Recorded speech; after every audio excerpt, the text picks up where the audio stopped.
રાજ્યમાં દારૂની હેરાફેરી પર પોલીસનો પંજો. રાજકોટમાં પાર્સલની આડમાં થતી દારૂની હેરાફેરીનો પર્દાફાશ.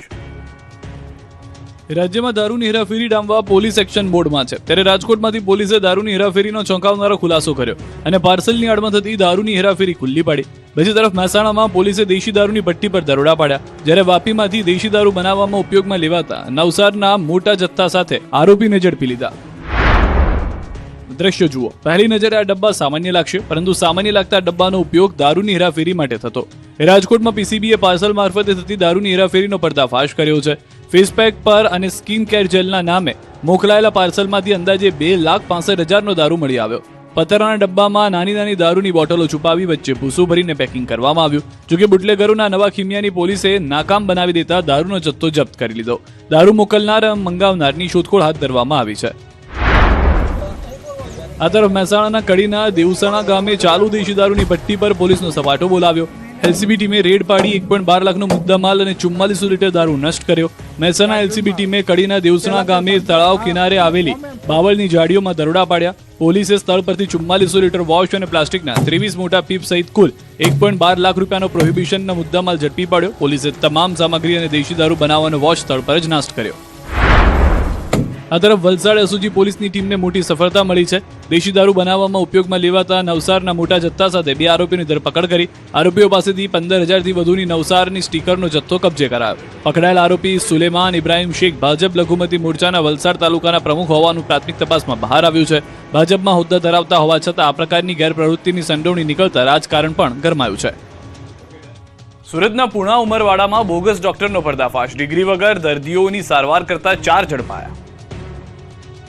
સુરતના પુણા ઉમરવાડા 4 બોગસ ડોક્ટર ઝડપાયા છે. ડિગ્રી કે માન્ય તબીબી લાયકાત વગર મેડિકલ પ્રેક્ટિસ કરતા 4 બોગસ ડોક્ટરો સામે પોલીસે કાર્યવાહી કરી છે. ઝોન 1 એલસીબી અને પુણા પોલીસની સંયુક્ત ટીમ 4 સ્થળોએ દરોડા પાડી 4 આરોપીઓને ઝડપી ચૂકી. પોલીસની કાર્યવાહીમાં ઝડપાયેલા 4 આરોપીઓની શૈક્ષણિક લાયકાત અને તેઓ કેટલા સમયથી મેડિકલ પ્રેક્ટિસ કરતા હતા તેની વિગતો પણ સામે આવી છે. પોલીસના જણાવ્યા મુજબ આરોપી પૈકી કેટલાક માત્ર 10મું, 11મું અને 12મું ધોરણ સુધી અભ્યાસ કરેલા છે. તેમ છતાં લાંબા સમયથી ડોક્ટર તરીકે પ્રેક્ટિસ કરી રહ્યા હોવાનું તપાસમાં સામે આવ્યું છે. પોલીસ કાર્યવાહીમાં 4 આરોપીઓ પાસેથી કુલ ₹4,90,981ની કિંમતનો મેડિકલ સામાન અને એલોપેથી દવાનો જથ્થો ઝડપી પાડવામાં આવ્યો. પોલીસે દવાઓ અને અન્ય મેડિકલ સામાન કબજે કરી કાયદેસરની કાર્યવાહી હાથ ધરી. તપાસ દરમિયાન 4 સ્થળોએ લોકો પોતાને ડોક્ટર તરીકે ઓળખાવી દર્દીઓની સારવાર કરતા હોવાનું પોલીસના ધ્યાનમાં આવ્યું. પોલીસના જણાવ્યા પ્રમાણે આરોપીઓ પાસે કોઈ માન્ય મેડિકલ ડિગ્રી ન હોવા છતાં તેઓ એલોપેથી દવાઓનો ઉપયોગ કરીને બીમાર દર્દીઓની સારવાર કરતા. આ કેસની તપાસ દરમિયાન 2 આરોપીઓ સામે અગાઉ પણ આવી જ પ્રકારની કાર્યવાહી થઈ હોવાનું સામે આવ્યું. પોલીસે જણાવ્યું છે કે આ પ્રકારની ગેરકાયદેસર મેડિકલ પ્રેક્ટિસના કારણે યોગ્ય તબીબી લાયકાત વગર દર્દીઓની સારવાર થતી હોવાથી દર્દીઓના જીવન અને શારીરિક સલામતી સામે ગંભીર જોખમ ઊભું થઈ શકે છે. વડોદરા, અમદાવાદ અને અમરેલીમાં અકસ્માત. બાળકી સહિત કુલ 3ના મૃત્યુ. ગીર સોમનાથના કોડીનાર વડનગર બાયપાસ પર 2 બાઇક વચ્ચે અકસ્માત સર્જાયો, જેમાં એક બાળક સહિત 3 લોકો ઇજાગ્રસ્ત થયા. ઇજાગ્રસ્તોને પ્રથમ કોડીનાર અને બાદમાં વધુ સારવાર માટે વેરાવળ લઈ જવાયા છે.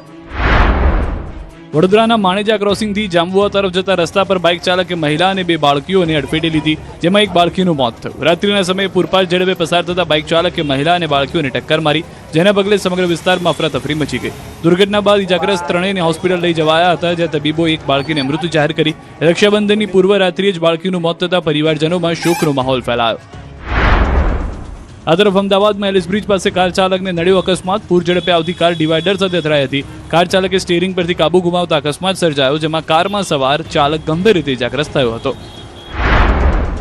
આ તરફ અમરેલીના જાફરાબાદ તાલુકાના નાગેશ્રી ચૌત્રા માર્ગ પર મોડી રાત્રે અકસ્માત સર્જાયો. ટ્રેક્ટર અને બાઇક વચ્ચે અકસ્માત સર્જાયો, જેમાં 2 લોકોના મોત થયા. બાઇક સવાર બંને યુવાનોએ ઘટના સ્થળે જ દમ તોડ્યો. અમદાવાદની આનંદ નિકેતન સ્કૂલમાં મલાલાના પુસ્તકને લઈને વિવાદ. બજરંગ દળ અને રાજકીય કાર્યકરો વચ્ચે બોલાચાલી. यहाँ पे बुक रीडिंग सेशन चल रहा है. आपका नाम क्या है? અમદાવાદના બોપલ વિસ્તારમાં આવેલી આનંદ નિકેતન સ્કૂલમાં મલાલા યુસુફના પુસ્તકને લઈને વિવાદ સર્જાયો. બજરંગ દળના વિરોધ બાદ સ્કૂલમાં વિદ્યાર્થીઓને પુસ્તકનું વાંચન બંધ કરાવવામાં આવ્યું હોવાનો દાવો કરવામાં આવ્યો. જોકે આ પુસ્તકનું વાંચન ફરી શરૂ કરવાની માંગ સાથે કેટલાક રાજકીય કાર્યકરો અને નેતાઓ વસ્ત્રાપુરના ઓડા ગાર્ડન ખાતે એકત્ર થયા. આ દરમિયાન બજરંગ દળના કાર્યકરો પણ સ્થળ પર પહોંચ્યા હતા. બંને પક્ષ સામસામે આવતા ઉગ્ર બોલાચાલી થઈ અને બાદમાં ધક્કામુક્કીની સ્થિતિ સર્જાઈ. આક્ષેપ છે કે કેટલાક લોકોનો ટપલી દાવ પણ કરવામાં આવ્યો. સમગ્ર ઘટનાને પગલે ઓડા ગાર્ડન ખાતે થોડા સમય માટે તંગદિલીનો માહોલ સર્જાયો. ઘટનાની જાણ થતાં પોલીસ કાફલો તાત્કાલિક સ્થળ પર પહોંચ્યો. પોલીસે બંને પક્ષોને સમજાવી મામલો થાળે પાડ્યો અને સ્થિતિ પર કાબુ મેળવ્યો હતો. મહેસાણાના કડા ગામે ગૌચર જમીન પર ગેરકાયદે ખનનનો મામલો, મુખ્યમંત્રીના આદેશ બાદ અધિકારીની તાત્કાલિક બદલી. મહેસાણાના કડા ગામની ગૌચર જમીન પર ગેરકાયદે ખનનનો મામલો હવે ગાંધીનગર સુધી પહોંચ્યો છે. ગૌચર જમીન પર ગેરકાયદે ખનન અંગે રાજ્ય સ્વાગત કાર્યક્રમમાં મુખ્યમંત્રી ભૂપેન્દ્ર પટેલ સમક્ષ રજૂઆત કરવામાં આવી. રજૂઆતને ગંભીરતાથી લેતા મુખ્યમંત્રીએ ગેરકાયદે ખનન સામે તાત્કાલિક અને કડક કાર્યવાહી કરવા આદેશ આપ્યો. મુખ્યમંત્રીના આદેશ બાદ તંત્ર પણ હરકતમાં આવ્યું. ગેરકાયદે ખનનના મામલે અધિકારી પ્રતીક શાહની તાત્કાલિક અસરથી બદલી કરવામાં આવી. સાથે જ જિલ્લા વહીવટીતંત્ર અને કમિશનર જીઓલોજી એન્ડ માઇનિંગ પણ જરૂરી કાર્યવાહી કરવા સ્પષ્ટ તાકીદ કરવામાં આવી. રાજ્ય સ્વાગત કાર્યક્રમમાં થયેલી રજૂઆત બાદ સમગ્ર મામલે તાત્કાલિક પગલાં લેવા તંત્રમાં દોડધામ મચી. ગૌચર જમીન પર થતા ગેરકાયદે ખનન સામે હવે કડક કાર્યવાહી કરવાની દિશામાં સરકાર એક્શનમાં આવી. મુખ્યમંત્રીના આદેશ બાદ ગેરકાયદે ખનન પર કેટલો અંકુશ આવે છે અને આગળ તંત્ર દ્વારા શું કાર્યવાહી કરવામાં આવે છે તેના પર સૌની નજર રહેશે. ગુજરાતમાં ચાંદીપુરા વાયરસની ચિંતાજનક સ્થિતિ, 324 શંકાસ્પદ કેસમાં 42 દર્દીઓના રિપોર્ટ પોઝિટિવ, 28ના મોત. ગુજરાતમાં ચાંદીપુરા વાયરસને લઈને ચિંતાજનક સ્થિતિ સામે આવી છે. 30 જૂનથી અત્યાર સુધીમાં રાજ્યમાં ચાંદીપુરા વાયરસના કુલ 324 શંકાસ્પદ કેસ નોંધાયા. આ તમામ 324 શંકાસ્પદ દર્દીઓના નમૂના લેબોરેટરી તપાસ માટે મોકલવામાં આવ્યા, જેમાંથી અત્યાર સુધીમાં 314 નમૂના પરીક્ષણ પરિણામ સામે આવ્યા છે. પરીક્ષણમાં કુલ 42 દર્દીઓના ચાંદીપુરા વાયરસના રિપોર્ટ પોઝિટિવ આવ્યા. ચિંતાની વાત એ છે કે ચાંદીપુરા વાયરસની સંક્રમિત 28 દર્દીઓના મૃત્યુ થયા, જો કે હજુ પણ 10 નમૂનાના પરીક્ષણ પરિણામ આવવાના બાકી છે. આંકડાઓ સામે આવતા ચાંદીપુરા વાયરસને લઈને આરોગ્ય તંત્રની ચિંતા વધી છે. હવે બાકી રહેલા 10 નમૂનાના રિપોર્ટ અને નવા શંકાસ્પદ કેસો પર આરોગ્ય વિભાગની નજર રહેશે.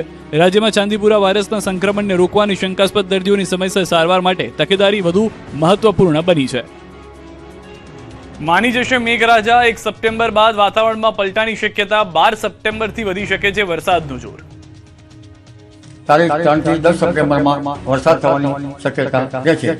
જન્માષ્ટમી ઉપર છાંટાછૂટી થવાની શક્યતા રહેશે. ગુજરાતમાં આગામી દિવસોમાં ફરી વરસાદનું જોર વધવાની આગાહી કરવામાં આવી છે. હવામાન નિષ્ણાંત અંબાલાલ પટેલના અનુમાન મુજબ 1 સપ્ટેમ્બરની આસપાસ રાજ્યના હવામાનમાં પલટો આવી શકે છે. આગામી જન્માષ્ટમીએ પણ રાજ્યમાં મેઘમહેરની અંબાલાલ પટેલે આગાહી કરી છે. ઉપરાંત તેમણે 12 સપ્ટેમ્બરથી વરસાદનું જોર વધવાની શક્યતા વ્યક્ત કરી છે. હવામાન નિષ્ણાંતનું માનીએ તો રાજ્યના જે વિસ્તારોમાં હજુ વરસાદ બાકી છે ત્યાં પણ વરસાદ પડવાની શક્યતા છે.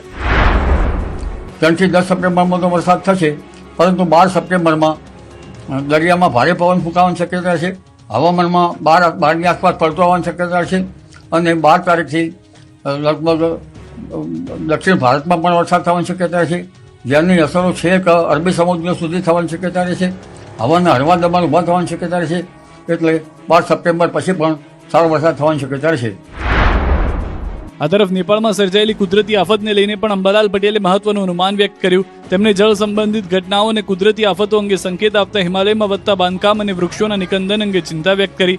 અંબાલાલ પટેલના મતે મીન રાશિના શનિની અસર ઉત્તર ભારત, નેપાળ, સિક્કિમ, અરુણાચલ પ્રદેશ, નાગાલેન્ડ, મેઘાલય અને કાશ્મીર સહિતના હિમાલય વિસ્તારોમાં જોવા મળી શકે છે. નેપાળમાં જે દુર્ઘટના બની